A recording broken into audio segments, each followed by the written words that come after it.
lowest interest rates in 7 months.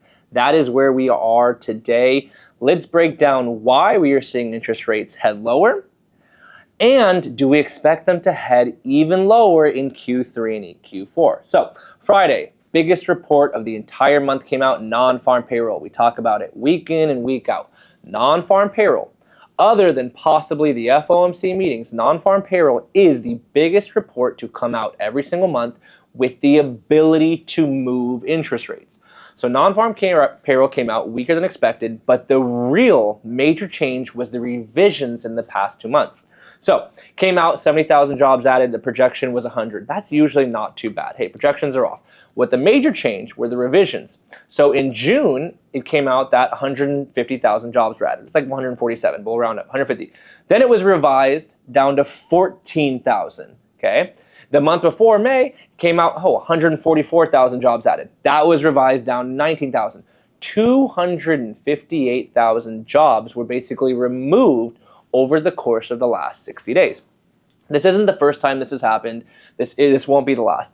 I'm not here to talk about the political concept of, hey, Trump wanting to fire that. I'm just saying, hey, this is why interest rates moved so drastically between Friday and today.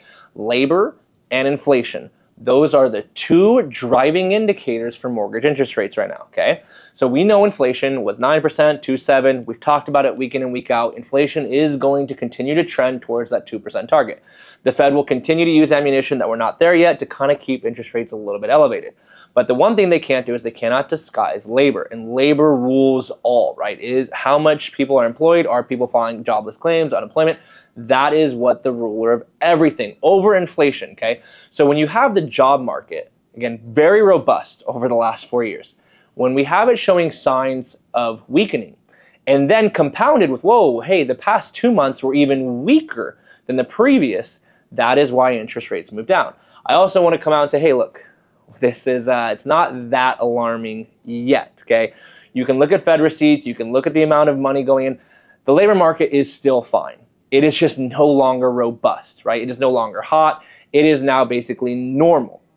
And obviously the concept of normal with the concept of AI coming after entry-level jobs like that, it is giving signs that, hey, maybe in these upcoming 6 months, 12 months, 18 months, we can start to see signs of a weaker labor economy, okay?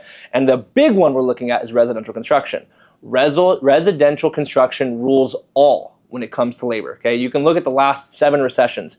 When the construction industry starts to lay off, you know we are headed for a recession, okay? Residential construction has just been vertically up the past 4 years, ever since COVID, right? Line straight up and to the right.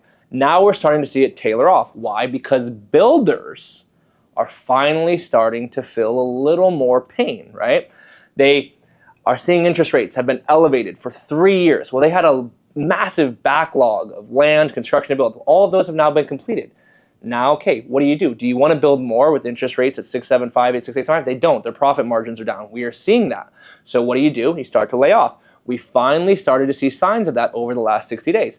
And does that essentially line up with the fact that the labor market had 2 major revisions? I think it does. So labor over inflation will always do that. And again, we'll talk about the Fed real quick.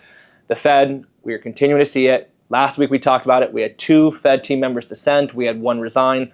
Trump is now in a position to add a new Fed team member. We had another one come out today saying, hey, we need to look at lowering interest rates. We got 4 or 5 now Fed team members basically saying, hey, interest rates are coming down. We talked about it 6 months ago. Interest rates are going to be cut on September 17th. People wanted it this month. People were like, no. Okay, September 17th, interest rates are going to be cut. Now we are going to be entering our rate cutting cycle. Remember, Fed, it's all about 3 cycles. Hiking interest rates, kind of following our equilibrium, then our cutting cycle and getting to eventually our final number. We are now going to be starting our Fed cutting cycle. That is a great indication for lower interest rates on the horizon. I do believe Q3, Q4 do look promising for lower interest rates. We'll have to continue to watch the data to see if it plays out.